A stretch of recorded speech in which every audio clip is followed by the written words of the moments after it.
ভিডিওর পাখিটি নিজের বন্দিত্বের অবসানকে যেন বিশ্বাসই করতে পারছিল না।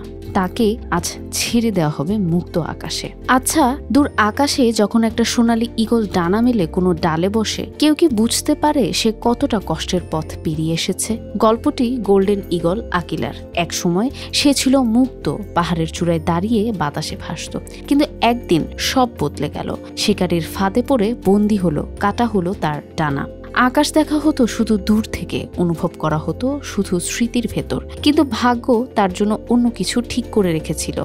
টিউনিসের পশ্চিমের একটি পুনর্বাসন কেন্দ্রে নিয়ে যাওয়া হলো তাকে। সেখানে ধৈর্য, যত্ন আর ভালোবাসায় ধীরে ধীরে সুস্থ হয়ে উঠল আকিলা।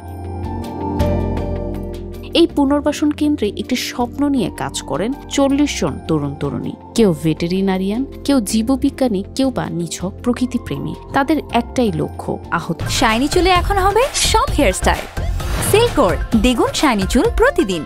প্রাণীদের সুস্থ করে প্রকৃতিতে ফিরিয়ে দেওয়া। সেই স্বপ্নেরই অংশ হয়ে উঠল আকিলা। ধীরে ধীরে তার ডানা শক্ত হলো, ভয় কেটে গেল। কিন্তু সত্যি কি আবার উঠতে পারবে সে? দিনটা ছিল মাউন্ট জিদে, মুক্তির দিন। একে একে সবাই জড়ো হলো সেখানে। আকিলাকে খাঁচা থেকে বের করা হলো। মুহূর্তটা যেন থমকে গেল। আকিলা একটু ইতস্তত করলো, তারপর এক লাফে ডানা মেলে আকাশের দিকে ছুটল। নিচে দাঁড়িয়ে থাকা সবাই দেখলো যেন কেউ প্রথম তাকে উঠতে দেখছে। একজন প্রকৃতিপ্রেমী চোখের জল লুকিয়ে বললেন, অবিশ্বাস্য, আকিলা ফিরে পেল তার আকাশ। শুধু একটা পাখি নয়, এটা ছিল মুক্তির গল্প। এটা প্রমাণ করে যে যত বাধাই আসুক, যত শিকলি পড়া হোক না কেন, স্বাধীনতার জন্য লড়াই করলে একদিন ডানা মেলাই যায়। এই গল্প শুধু আকিলার মুক্তির নয়, বরং তাদের গল্প যারা পৃথিবীর প্রতিটি প্রাণীর জন্য লড়াই করছেন, যারা বিশ্বাস করেন প্রকৃতির প্রতিটা জীবনেরই স্বাধীনভাবে বাঁচার অধিকার আছে।